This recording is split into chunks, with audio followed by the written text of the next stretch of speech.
¿Cuántos dan gloria a Dios, hermano? Bueno, vamos a continuar con nuestros estudios. Mateo capítulo 16, versículo 18. El día martes pasado arrancamos una miniserie, dado que el tema es un poco extenso. Decidí irlo llevando despacio y empezamos a hablar de los retos que la iglesia enfrenta en la vida. Ya nos detuvimos a ver dos iglesias, las iglesias de Apocalipsis, y vimos la iglesia de Éfeso y vimos también la iglesia de Esmirna. Pero Mateo 16, 18 nos va a introducir de nuevo a esta segunda parte. Leemos así, Mateo 16, 18. Y yo también te digo que tú eres Pedro, y sobre esta roca edificaré mi iglesia, y las puertas del Hades no prevalecerán contra ella. La semana pasada iniciamos diciendo que el Señor declaró a los discípulos que la iglesia era una iglesia poderosa porque no iba a poder ser detenida por nadie. Ni las puertas del infierno pueden detener a la iglesia. Pero también en esa declaración que hizo el Señor, declaró que la iglesia iba a ser probada, iba a pasar por ataques, iba a pasar por persecuciones, iba a pasar por peligros que el diablo mismo iba a tratar de levantar en contra de la iglesia. Desde que nació la iglesia, allá en Hechos capítulo 2, desde ahí la iglesia empezó a ser perseguida y atacada. No ha parado esa persecución, no ha parado esos ataques hasta el día de hoy. Tal vez usted y yo no la veamos, esos ataques tan cercanos, pero hay otros lugares donde el cristianismo y las iglesias cristianas son objeto de persecución constante, encarcelamientos y muertes aún de personas que quieren profesar el cristianismo. Nosotros tenemos el privilegio de que no se nos ha detenido hasta este momento. Sin embargo, son otro tipo de ataques los que nosotros tenemos que afrontar. Como ya vimos dos iglesias de Apocalipsis, vamos a adentrarnos a la tercera hoy. Si usted no estuvo el martes pasado, le sugiero que lea o que vea el estudio del martes pasado y así se ponga al día con lo que estamos estudiando. Apocalipsis capítulo 2, verso 13 al 16, nos vamos a introducir a la tercera iglesia apocalíptica que muestra las persecuciones que tuvo la iglesia. Y esta es la iglesia de Pérgamo. Apocalipsis 2:13 dice así: yo conozco tus obras y dónde moras, donde está el trono de Satanás, pero retienes mi nombre y no has negado mi fe, ni aun en los días de Antipas, mi testigo fiel, fue muerto entre vosotros, donde mora Satanás. Pero tengo unas pocas cosas contra ti, que tienes ahí a los que retienen la doctrina de Balaam, que enseñaba a Balac a poner tropiezo ante los hijos de Israel, a comer cosas sacrificadas a los ídolos y a cometer fornicación. Y también tienes a los que retienen la doctrina de los Nicolaitas, la que yo aborrezco. Por tanto, arrepiéntete, pues si no, vendré a ti pronto y pelearé contra ellos con la espada de mi boca. ¿Cuántos dicen amén? Bueno, nos adentramos a la tercera iglesia. Esta es la iglesia de Pérgamo. Y usted va a ver que en algún momento cada una de las pruebas que las iglesias pasaron, en algún momento tienen que ver también con la actualidad y tienen que ver con nosotros. Primero, vamos a seguir el mismo formato que vimos la semana pasada. El Señor se encarga primero de alabar algunos elementos de la iglesia. Después se encarga de reprender lo que está malo en la iglesia. Y después exhorta a lo que tienen que hacer para ponerse a cuentas con el Señor. Es lo mismo que Dios hace con nosotros. Nos alaba lo que estamos haciendo bien, pero cuando cometemos errores, no vaya a creer que Dios está contento con eso. El Señor lo reprende también, porque Dios reprende al que toma por hijo. Dios disciplina al que toma por hijo.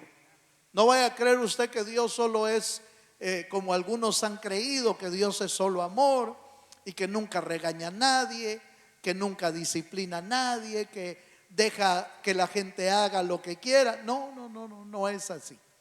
Dios al que toma por hijo lo disciplina y lo corrige. ¿Qué padre no debe de disciplinar al hijo que está desviado? Si no lo desvió a tiempo es el problema. Si no lo desvió pequeño, ya grande es difícil corregirlo. Que lo corrija Dios, ¿verdad? Que lo corrija Dios sería la única manera. Leamos el versículo 13 de Apocalipsis y vamos a ver las cosas que el Señor alaba de la iglesia primero. Ese es el formato. ¿Qué es lo que Dios alaba? ¿Qué es lo que Dios reprende? ¿Y qué es lo que Dios exhorta? Ese es el tipo de estudio que Apocalipsis da. El capítulo 2, verso 13, por favor. Ahí encontramos lo que Dios alaba de la iglesia. Yo conozco tus obras, oiga, y dónde moras, donde está el trono de Satanás. Pero retienes mi nombre y no has negado mi fe, ni aun en los días en que Antipas, mi testigo fiel, fue muerto entre vosotros, donde mora Satanás. Aquí hay sabiduría y hay enseñanza tremenda, porque parece ser que la iglesia de Pérgamo estaba, hermano, fundada en una ciudad donde parece ser que lo que más se movía era lo diabólico. Por eso la expresión estás donde mora Satanás no significa que la iglesia era moradora del diablo. No. Significa que la ciudad donde estaba establecida, hermano, la iglesia era una iglesia donde se practicaba las obras del enemigo, las obras del diablo. Por eso hay iglesias que son asentadas en ciudades donde tienen unas batallas, hermano, que quizás usted y yo nunca hemos visto, pero yo he sabido y he conocido de hermanos que lograron introducirse en ciudades donde practican la hechicería, el budismo, donde practican la magia, practican un montón de cosas. Y mira, hermano, casi que la iglesia está sentada en el trono del diablo, pues, ¿verdad? Eso es lo que quiere decir aquí el apóstol Juan. Parece que lo que se movía en la zona, en la iglesia, era conducido y dirigido por el diablo. Yo recuerdo haber visto hermanos, inclusive donde yo estuve, allá en El Salvador, de vez en cuando aparecían cosas de ese tipo. Yo recuerdo que un día en la iglesia, fuera de la iglesia, nos apareció nos apareció un gato muerto, atado, el gato, atado, y nos lo fueron a dejar a la puerta de la iglesia. Saber qué brujo lo fue a dejar ahí, pensando en que las obras de hechicería podían estorbar a los creyentes. Pero el Dios que usted y yo conocemos es más poderoso que el que está en el mundo. ¿Cuántos dicen amén? Es más poderoso. Y por supuesto solo echamos en la bolsa al gato negro y lo fuimos a dejar a la basura. Y reprendimos cualquier obra de las tinieblas y no pasó absolutamente nada. El Señor es poderoso. ¿Cuántos dicen amén, amén?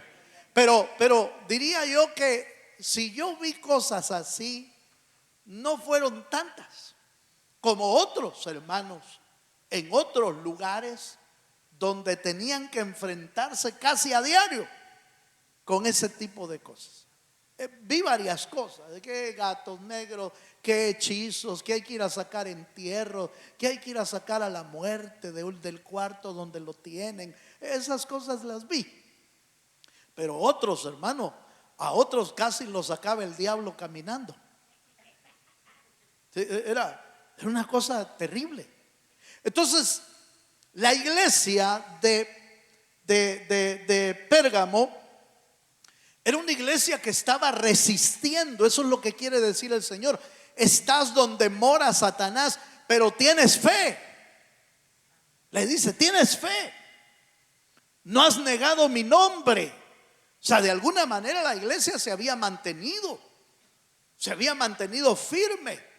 Se había mantenido en la fe, se había mantenido trabajando, porque dice, yo conozco tus obras. Hay tres cosas que resaltan en ese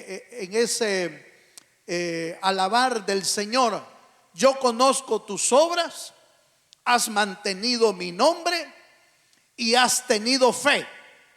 Ahí hay tres cosas importantes.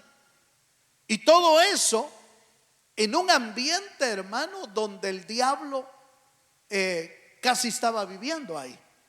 En ese ambiente, la iglesia se había mantenido firme. ¿Cuántos dicen amén? Pero vamos ahora a la reprensión. ¿Qué fue lo que halló el Señor? Malo. Lo bueno, ahí está.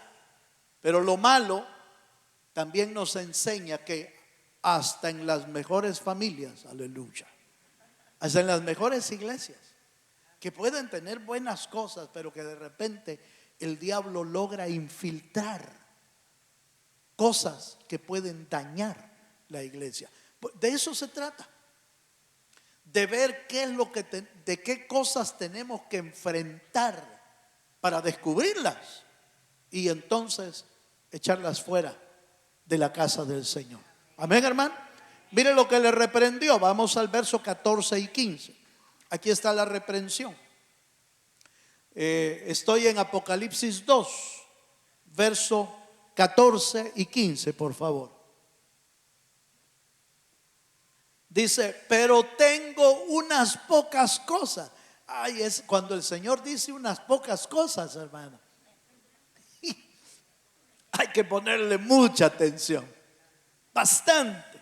Le dice, pero tengo unas pocas cosas contra ti, que tienes ahí a los que retienen la doctrina de Balaam, que enseñaba a Balac a poner tropiezo ante los hijos de Israel, a comer de cosas sacrificadas a los ídolos y a cometer fornicación. Verso 15. Y también tienes a los que retienen la doctrina de los nicolaitas, la que yo aborrezco. ¿Cuántos dicen amén, amén? Bye. Entonces quiero que note, por favor, el ataque que el diablo había logrado introducir a la iglesia de Pérgamo. Había logrado introducir doctrinas erróneas en la iglesia. Había logrado introducir gente con doctrinas que están fuera de las escrituras y que estaba contaminando a otros. Los de doctrina de Balaam, usted recuerda en el Antiguo Testamento, Balaam fue el profeta que fue pagado por Balac para que maldijeran al pueblo de Israel. Fíjense, esa es una doctrina que tiene que ver con el pago de dinero, con la extracción de dinero de la gente. Y no es extraño que hoy estemos viendo doctrinas de prosperidad en la actualidad. No es extraño. No es extraño que hoy estemos viendo la venta de milagros, la venta de oraciones, la venta de algo que pone en riesgo, hermano, la verdadera doctrina bíblica. La doctrina bíblica, el evangelio de Jesucristo, no se vende. ¿Cuántos dicen amén? El evangelio de Jesucristo no se vende. La palabra de Dios no se vende. No está en venta las doctrinas del Señor. Las doctrinas del Señor no es para buscar ganancias deshonestas, ni para hacer, hermano, engaño. No es para eso. Pero además de eso, el texto que leímos habla de que les habían enseñado al pueblo de Israel, le habían enseñado al pueblo de Israel a comer de lo sacrificado de los ídolos, dice. Fíjense. Y a cometer fornicación. Eso quiere decir que había gente, hermano, que estaba practicando de alguna manera la idolatría y que estaban comiendo cosas de las cosas sacrificadas. Por ejemplo, mire, hermano, allí en octubre estuvimos peleando una batalla contra ese famoso festejo donde nuestros niños se ven afectados, pero no solo niños, hasta los adultos, fíjense, hermano, ahí aparecen con colmillos. Aparecen con colmillos el 31 de octubre, regalando dulces, comiendo de la fiesta del 31 de octubre. Eso es sacrificado. Eso es comida sacrificada. ¿Me estoy dando a entender, hermano? Allá por el 1 de enero, no, por el 6 de enero, andan buscando la rosca.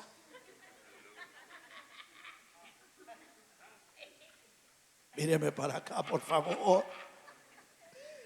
A ver si le sale yo no sabía que le decían monito, pero andan buscando el monito, dicen, ¿verdad? El muñequito que aparece ahí. Porque al que le toca el monito o el muñequito es el que paga, y el que prepara los tamales para la san no sé qué. Ahí sí yo no me lo puedo bien.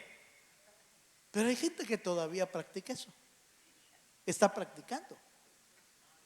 Aleluya. Se quedó muy callado. Se quedó muy callado. Entonces de repente los creyentes estamos adoptando fiestas paganas y estamos comiendo de esa celebración. Hermano, pero yo cuando preparo los tamales no se los dedico a nadie. Pues coma tamales en otro día, pues. Pero no tiene por qué ese día específicamente. ¿Ve que es la tradición? Ahí está practicando, ¿eh? Porque lo está haciendo por tradición. No, mira, hermano, yo no tengo nada contra los tamales y nada contra las roscas. Ahí me trae una, pero no el 6 de enero, ¿verdad? Cuando usted quiera. O tamal, está bueno, cuando usted quiera. Pero no participando de una celebración que es tradicional hacia un santo, hacia un ídolo o un festejo. No, eso no es. Oiga lo que voy a decir y primero Dios no se me enoje. Eso no es cultura. Eso es idolatría. que hayan culturas en nuestros países que han festejado por cientos de años esa celebración y que se apegó a la cultura, sí, eso así es. Pero la celebración no es cultura, es tradición o idolatría. ¿Me doy a entender, hermano? Entonces la iglesia de Pérgamo se habían infiltrado doctrinas erróneas y comían de lo sacrificado, dice, a los ídolos. Y habla de fornicación. Eso quiere decir que se había introducido en la iglesia que se puede vivir con otras personas sin casarse. Aleluya. Y eso no es de Dios. Eso no viene del Señor. Dios creó el matrimonio para que esposo y esposa vivan conyugalmente hasta que el Señor venga. Eso es lo que Dios autorizó. Cualquier otro tipo de cosa puede hacernos caer en la fornicación. Y parece ser que la iglesia de Pérgamo veía como algo natural. Y no es extraño, hermano, que en Estados Unidos no es extraño. Por eso le digo que aquellas cosas, aunque eran antiguas, se parecen mucho a las que nosotros vemos hoy. Se parecen mucho. Porque de repente cuando le presentan a uno a la muchacha o al muchacho, dice, le presento a mi novio, dice. Aleluya. De veras, vaya. ¿Y cuándo se van a casar? No, si ya vivimos juntos desde hace. Eso no es lo que Dios estableció. Dios estableció el matrimonio. ¿Me estoy dando a entender, hermana? Entonces, cuando la iglesia empieza a ver eso normal, se introdujo en la iglesia. Eso no es normal, ni es permitido por la Biblia, por la doctrina. La doctrina es que el hombre no esté solo. Eso es lo que dice la Biblia. Y vio Dios que el hombre estaba solo y dijo, no es bueno que el hombre esté solo. Entonces lo que Dios permite es que busque pareja y se case. Y la jovencita igual, que la joven busque pareja y se case. Eso es lo que Dios permite. Pero el noviazgo de vivir juntos no es bíblico, es pecado. Dele un aplauso al Señor porque su amén es muy así como muy suave. O está de acuerdo o no está de acuerdo. Ay, hermano, pero ¿qué hacemos si de repente apareció una pareja y así están? Que se casen. La iglesia los va a promover. La iglesia va a decirles, miren, cásense pues. Cásense. Eso es lo que Dios quiere. Es que estoy pensando, fíjese, ya tiene como 3 bichos. Aleluya. ¿Y qué está pensando? Si sabe que es bicho, va, hermano. En El Salvador son 3 niños. Y es con 3 muchachitos y todavía está pensándolo. No. Si se convirtió al Señor, el creyente empieza a tratar de arreglar todo lo que está mal. Así es. Yo no digo que la gente que venga tiene que estar arreglada al venir. No, yo no digo eso. Va a venir gente que está mal, que está pasando por crisis, que está desordenado, que anda en desorden. ¿Cómo no? Que venga. Si el Señor lo puede rescatar, el Señor lo puede salvar. Como venga. Pero una vez que acepta a Jesucristo, el Espíritu Santo lo motiva a ir arreglando lo que puede arreglar, que lo arregle. Ese es el orden divino. Por eso de repente me han preguntado, hermano, ¿y será que se puede bautizar? Mire, este ha andado en pecado. Que se bautice, es parte del arreglo. Y después que siga arreglando lo que tenga que arreglar, ¿verdad? Habrán cosas que va a tener trabas, eso es seguro. Hermano, es que esto no sé. Pues usted siga tratando de arreglarlo, porque Dios conoce el corazón. Si está dilatando el arreglo porque su corazón no quiere arreglarlo, Dios lo va a arreglar a él. Si en realidad no puede arreglar el problema, Dios le va a ayudar para arreglarlo. Pero Dios conoce el corazón. Yo he tenido casos donde los hermanos me dicen, hermano, no puedo hacer esto todavía, no, es que no me ha salido tal cosa. Bueno, ok, sigamos. Pero usted trate de arreglarlo lo más pronto posible. Dios conoce el corazón. Si me está dando garabato a mí, ya ese es su problema. Es su problema porque se va a ver con Dios. A mí me puede dar garabato. Si sabe que garabato, hermano. Garabato es que me está mintiendo. Me está mintiendo. Dice, si me está mintiendo a mí, es su problema. Se la va a ver con Dios. Porque a Dios no lo puede mentir. Dios conoce el corazón. Mire pues, mire, esto está tremendo, ¿no le parece? Porque ese es el ambiente que la iglesia en Pérgamo hace casi 2000 años vivió. Y no es lo que hemos visto a veces en muchas iglesias. Porque son los mismos retos, las mismas pruebas que el enemigo trae a la iglesia en el presente. Vaya, ¿cuál es la exhortación del Señor? Vamos a ver, capítulo 2, verso 16. Aquí está la exhortación del Señor. Ya vimos la alabanza, ya vimos la reprensión, y ahora viene en el verso 16 la exhortación. Por tanto, arrepiéntete pues, si no, vendré a ti pronto y pelearé contra ellos con la espada. ¿De qué dice, hermano? De mi boca. Vaya.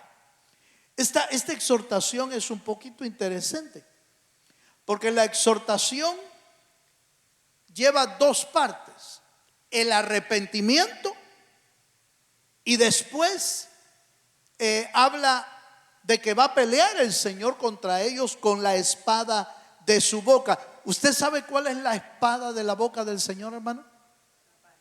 Es su palabra. Es la palabra del Señor. Entonces la palabra, ojo con esto, la palabra del Señor va a reordenar las vidas de aquellos que dejaron introducir doctrinas erradas a su corazón. Las va a corregir.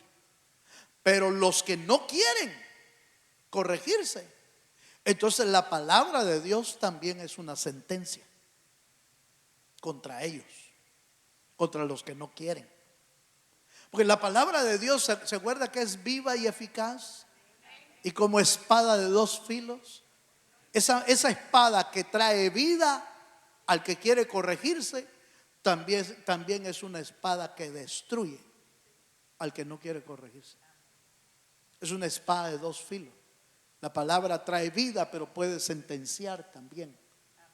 Entonces aquí hay algo tremendo, porque la exhortación es arrepiéntete primero. Nadie puede alcanzar el favor de Dios si no se arrepiente de su pecado. Si no se arrepiente de su pecado, entonces el pecado lo va a perseguir toda la vida, y el juicio de Dios también lo va a perseguir. Entonces Dios está arreglando a la iglesia de Pérgamo y lo llama a dos cosas: a arrepentirse y a recibir la espada de dos filos en su vida, a corregir mira, hermano, si hay una forma de ir corrigiendo nuestra vida en lo doctrinal, es conocer la palabra del Señor, hermano. Poner un alto a la gente que te está hablando cosas que no son de la Biblia. Póngale un alto. Fíjese que la Biblia, en una de las cartas del apóstol Juan, me parece, si me equivoco me disculpo, pero me parece que Juan es el que dice que no le digamos bienvenido al que trae otra doctrina, dice. No le digamos bienvenido. O sea, no lo pasemos adentro de la casa si trae una doctrina errada, porque lo que va a hacer es dejar confusión. Va a dejar confundida nuestra vida. Si usted y yo no estamos firmes en la doctrina, es mejor detener ese tipo de participaciones y consulte la escritura o consulte a los que pueden aconsejarle de lo que es bíblico y de lo que no es bíblico. Porque de repente se puede uno tragar. Mire, usted sabe cómo se pescan, ¿verdad, hermano? A los peces se le pone carnada y se pone un anzuelo. Ay, si el pescado supiera, hermano, que al morder esa carnada se lo van a llevar. ¿Usted cree que lo mordería? Nadie. Ay, si el ratón supiera, hermano. Si el ratón supiera que detrás del queso está una trampa que le va a dejar la cabeza aplastada de una sola vez, el ratón no lo haría, ni el pez tomaría el gancho de la carnada. Ahora, usted y yo no somos ni ratones ni peces. Nos dejó el Señor sabiduría. Sin embargo, no debemos ignorar que muchos son atrapados por engaños del diablo. Porque la Biblia lo dice. Algunos negarán la fe oyendo doctrinas de demonios, dice la Biblia. Negarán la fe. Serán extraviados. ¿Por qué? Porque se pusieron a oír cosas que no están en la palabra. O si están, lo tergiversan. Y entonces es más difícil encontrar lo que es verdadero y lo que es falso. Es más difícil.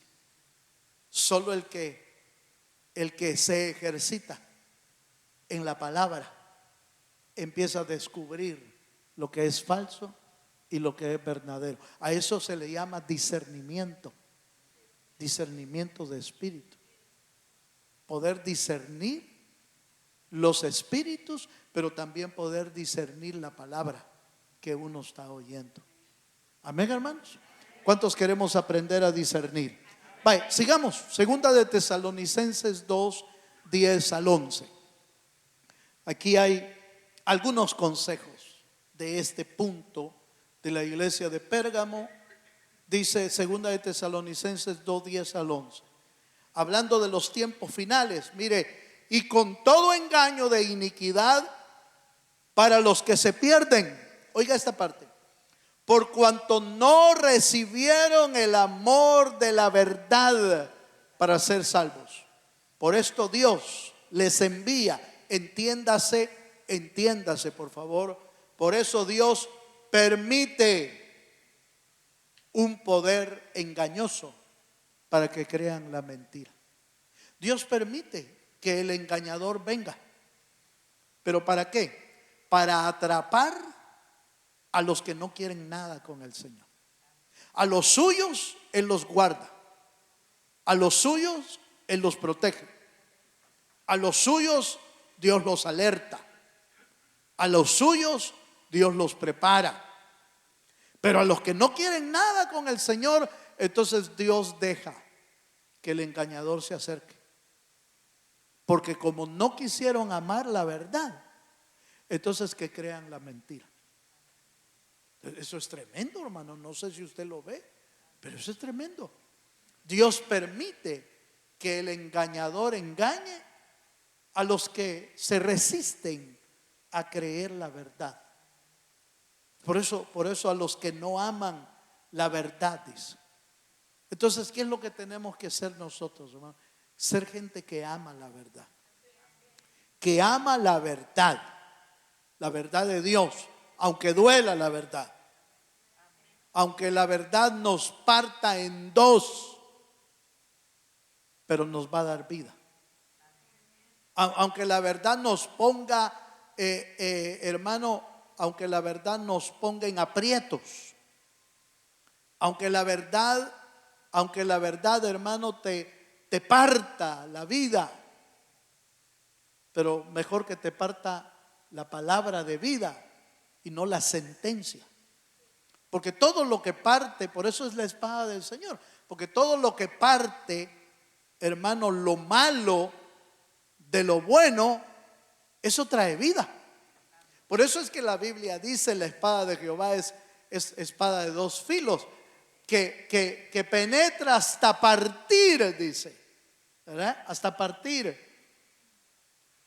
Entonces parte lo bueno y parte lo malo, y te hace discernir lo que es bueno. Un versículo más para irme a la segunda iglesia de hoy y así poder ver por lo menos dos. Juan 14:21, por favor.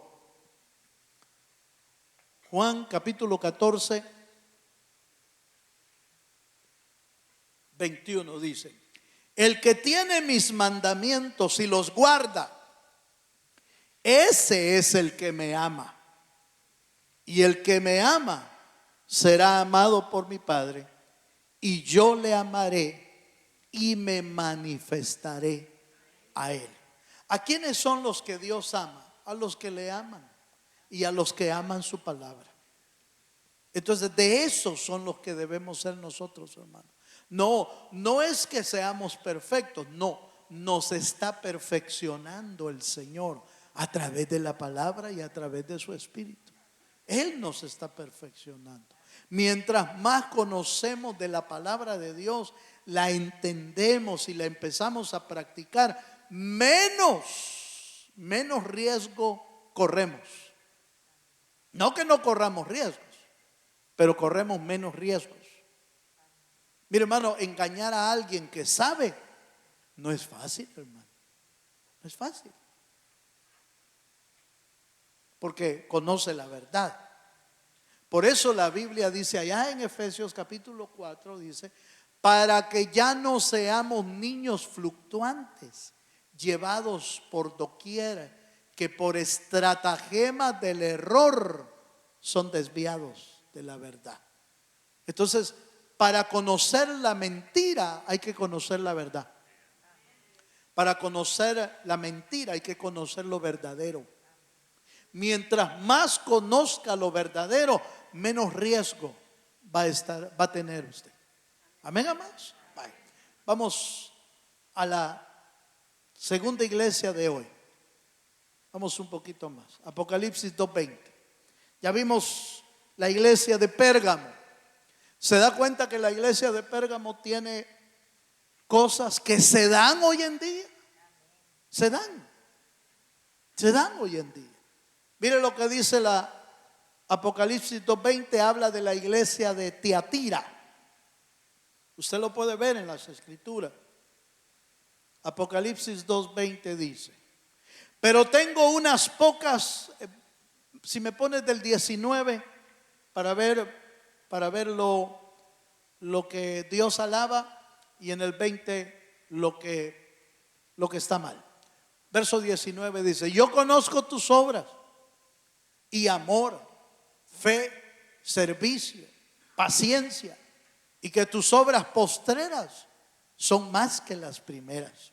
Verso 20: pero tengo unas pocas cosas contra ti, que toleras que esa mujer Jezabel, que se dice profetiza, enseñe y seduzca a mis siervos a fornicar y a comer cosas sacrificadas a los ídolos. Aquí hay, veamos primero lo que Dios alaba.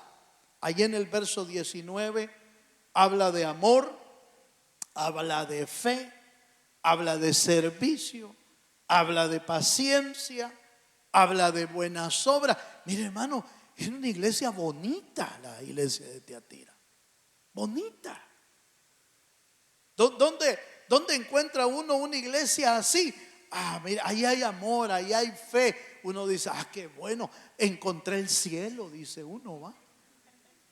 Encontré el cielo en la tierra.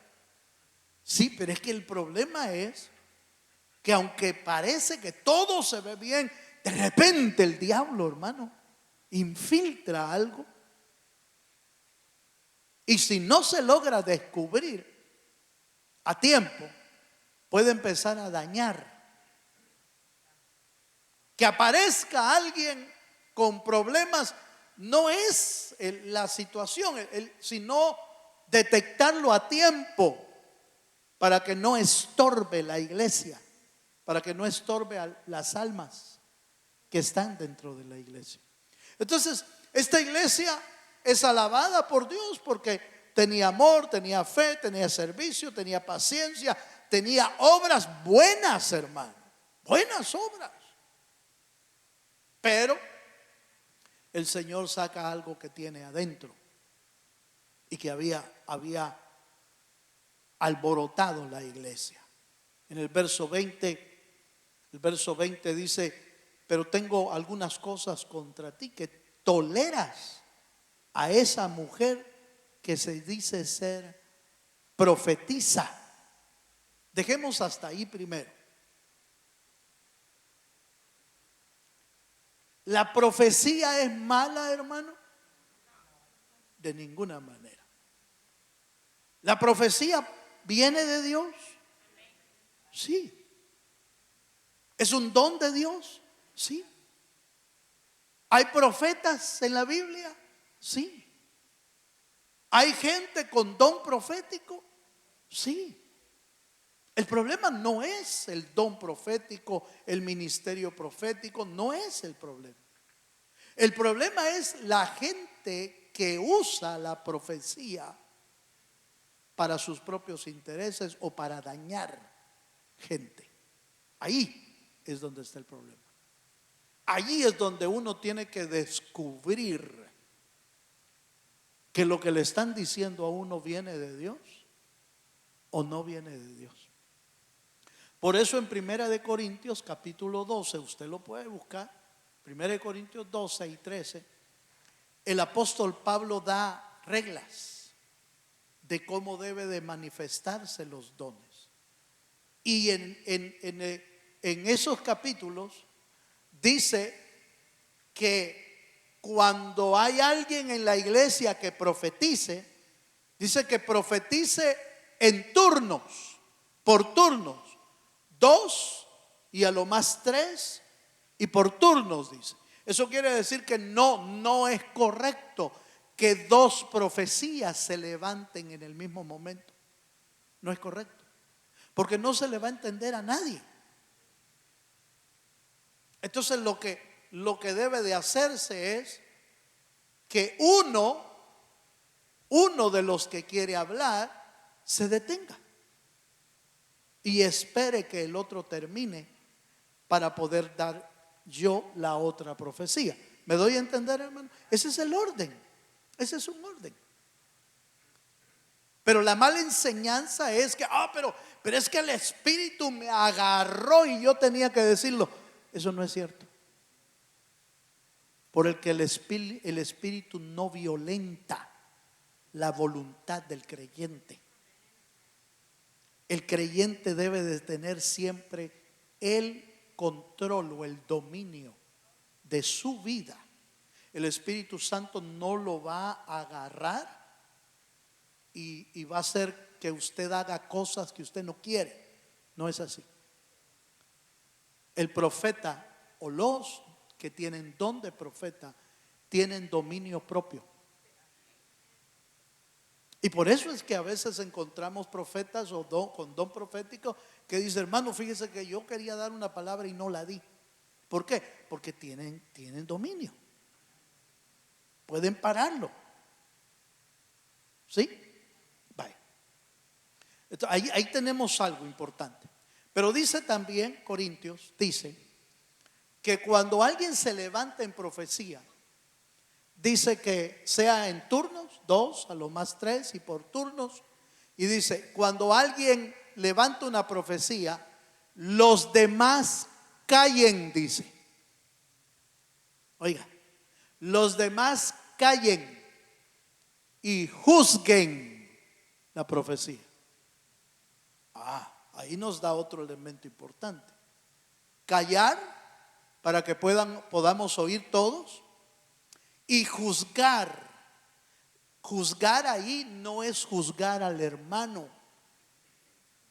es juzgar lo que estoy oyendo. ¿Sí?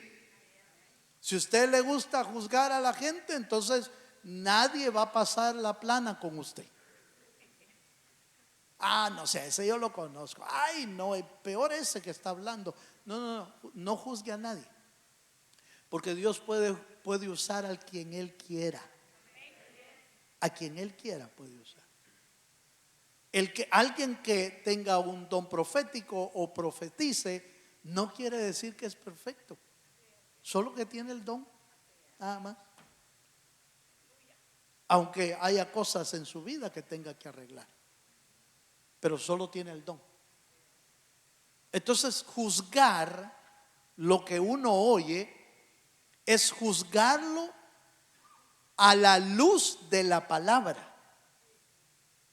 Que lo que está diciendo no se salga de la palabra de Dios. Eso es juzgar. Eso es juzgar y eso es discernir lo que estamos oyendo. Amén. Entonces, ahí tenemos la primera parte. Pero parece ser que esta señora llamada Jezabel profetizaba con otros propósitos. Y el versículo, si me lo vuelves a poner, hermano, el verso 20.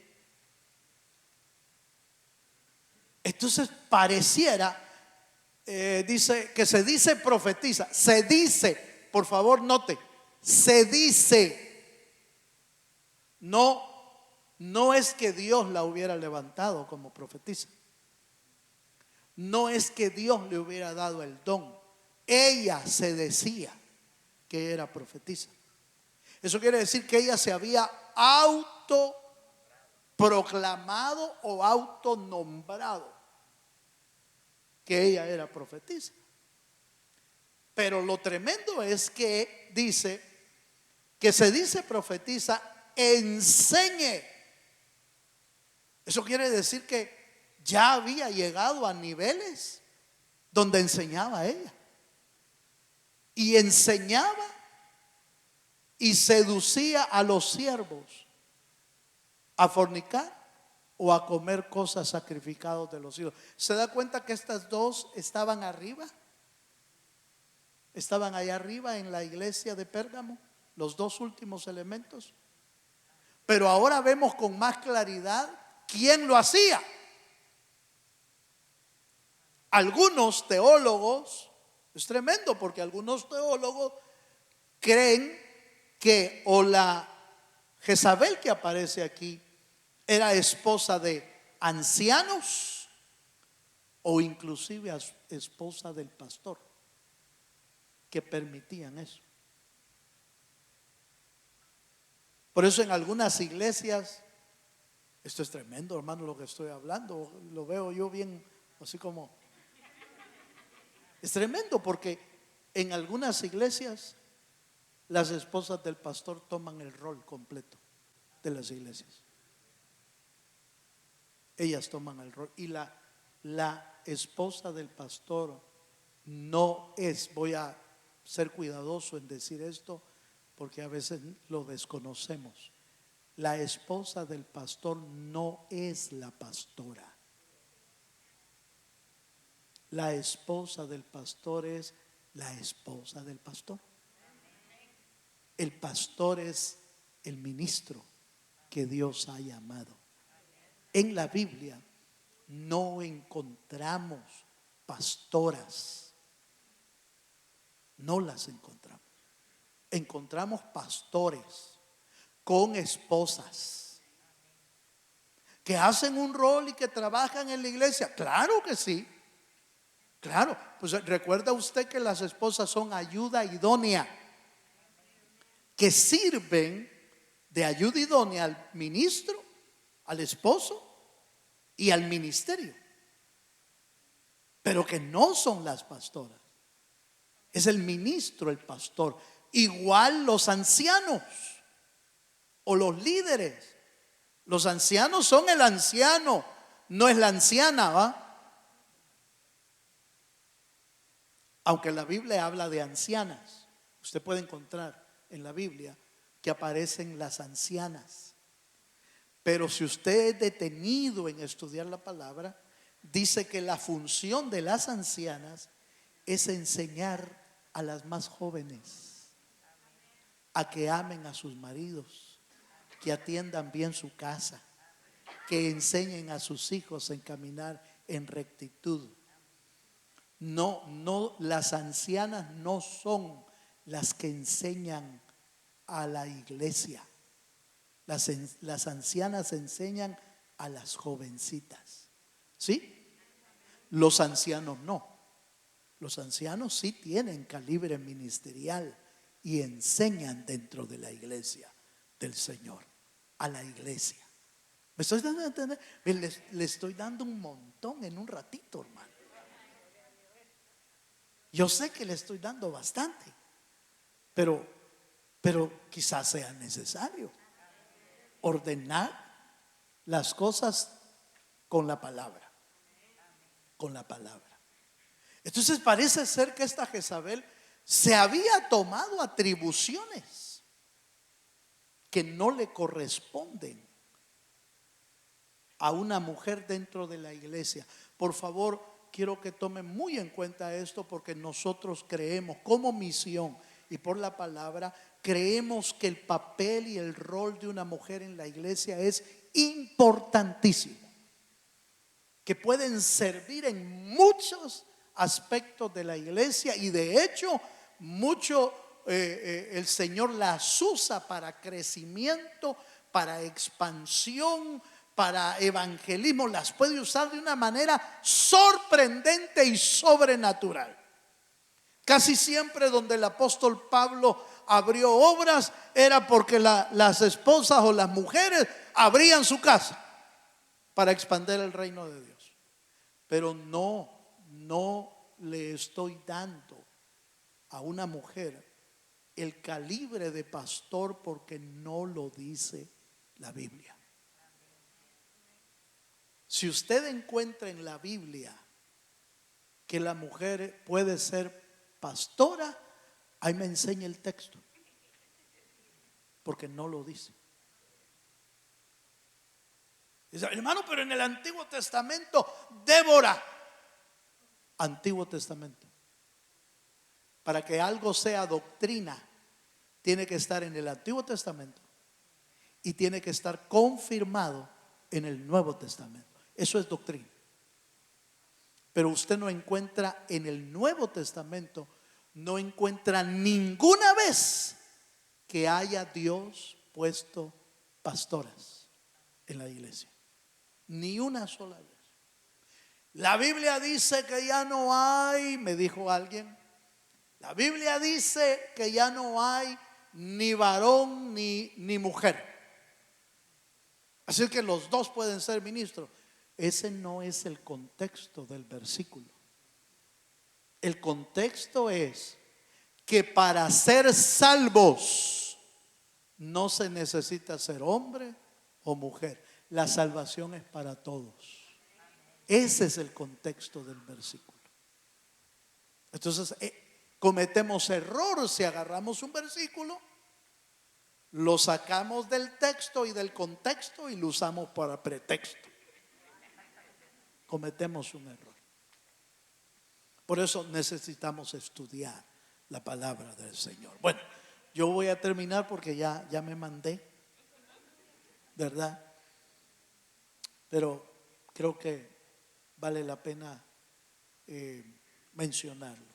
Termino con Apocalipsis 2, verso 24 al 25.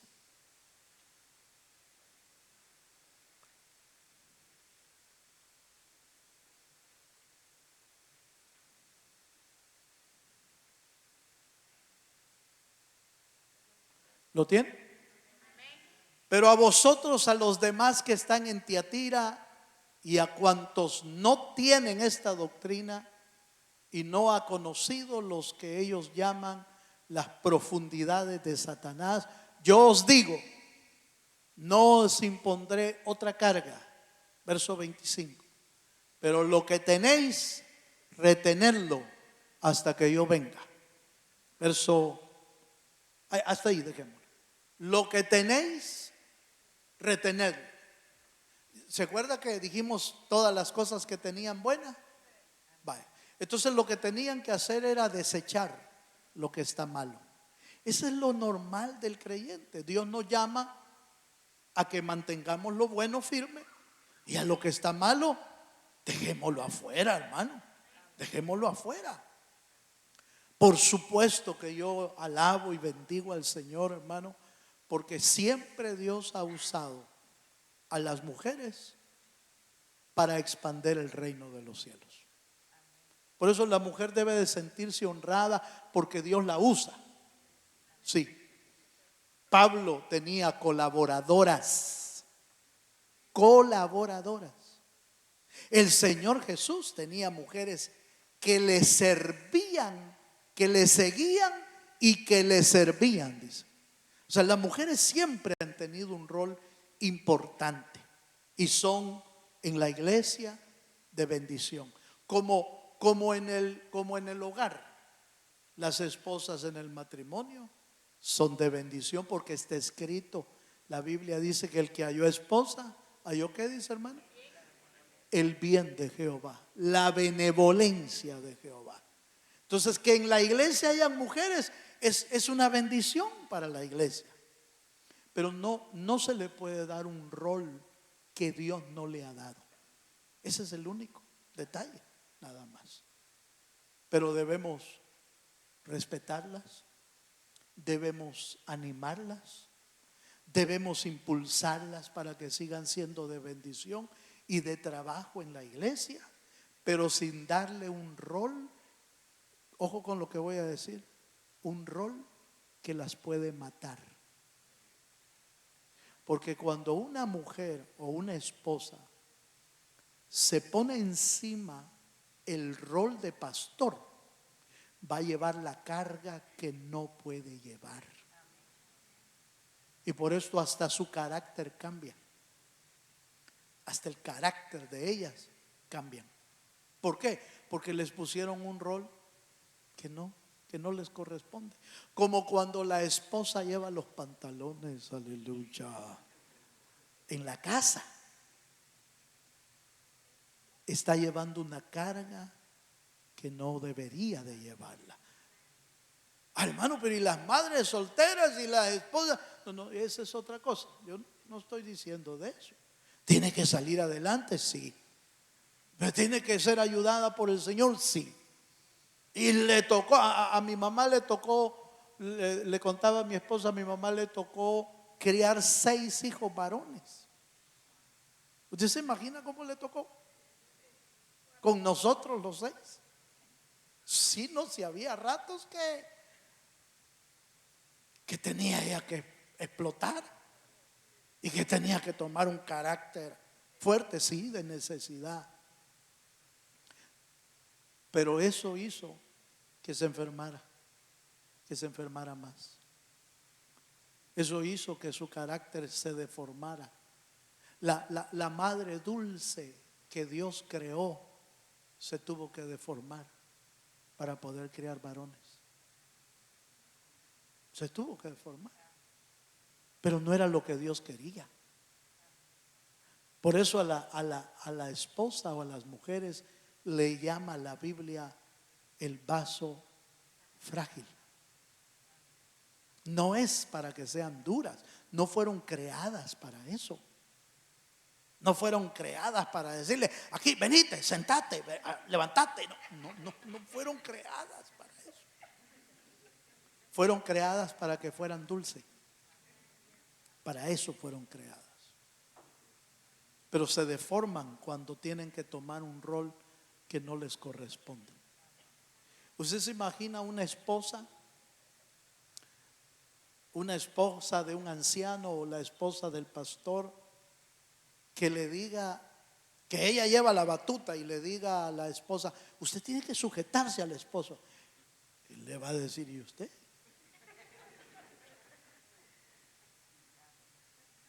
Porque tomó un rol que no le pertenece. Aleluya.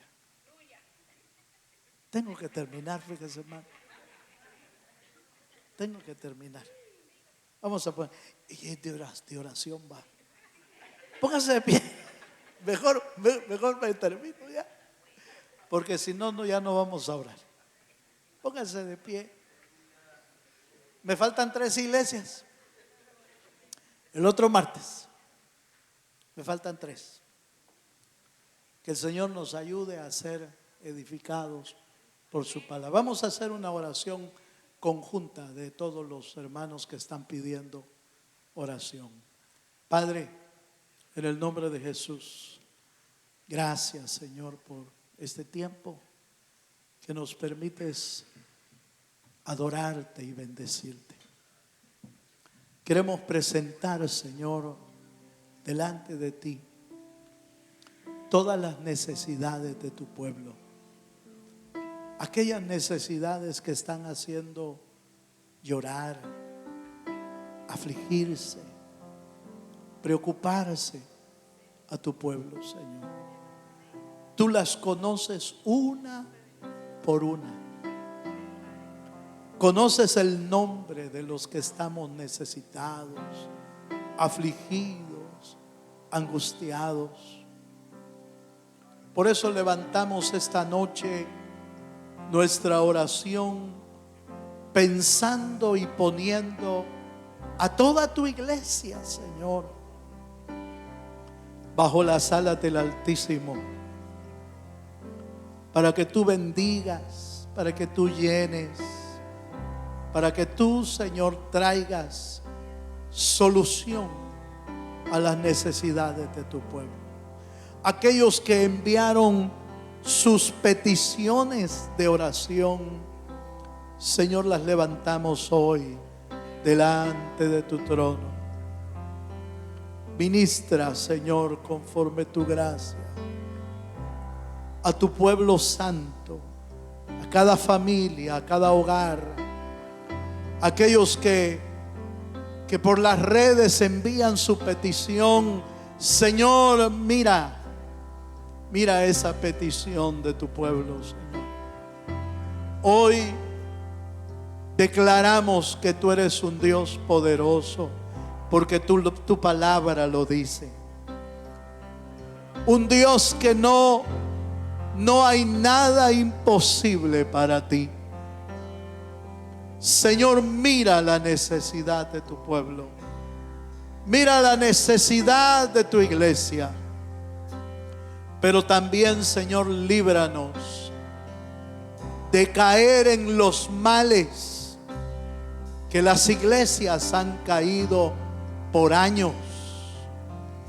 Líbranos de las doctrinas falsas.